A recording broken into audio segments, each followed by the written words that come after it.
ბაქო-თბილისი ბათუმი ახალი ავიარეისი, რომელიც ზაფხულში დაინიშნება. ერთ თვეში აჭარაში ქართულ-აზერბაიჯანული თურქული ბიზნეს ფორუმი მოეწყობა. ეს საკითხები საქართველოს ეკონომიკისა და მდგრადი განვითარების მინისტრის აზერბაიჯანში ვიზიტისაც გადაწყდა.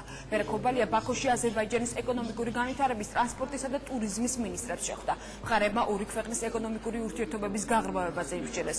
ვიზიტის ფარგლებში ვერა ქობალიამ პატივი აზერბაიჯანის ყოფილი პრეზიდენტის ჰეიდარ ალიევის ხსოვნას მიაგო და მისი საფლავი გვირგვინით შეამკო.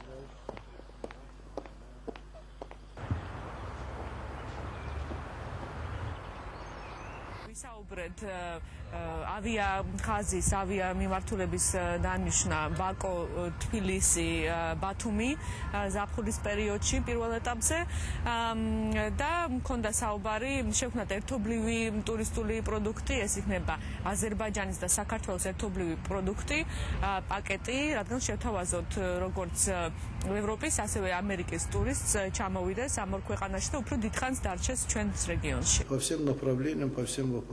ყველა განხილულ საკითხზე მივახციეთ შეთანხმებას ორ ქვეყანას შორის არსებული მეგობრული ურთიერთობიდან გამომდინარე, ეს თანამშრომლობა კვლავ გაგრძელდება. თამამად შემიძლია გითხრათ, რომ აღნიშნული ურთიერთობა კიდევ უფრო ვითარდება. საჭიროა ყველა საკითხის, მათ შორის ტრანსპორტის თემის დროულად მოგვარება, რათა ჩვენს ქვეყნებს შორის ეკონომიკური თანამშრომლობა გაღრმავდეს. საქართველოს ეკონომიკისა და მდგრადი განვითარების სამინისტროს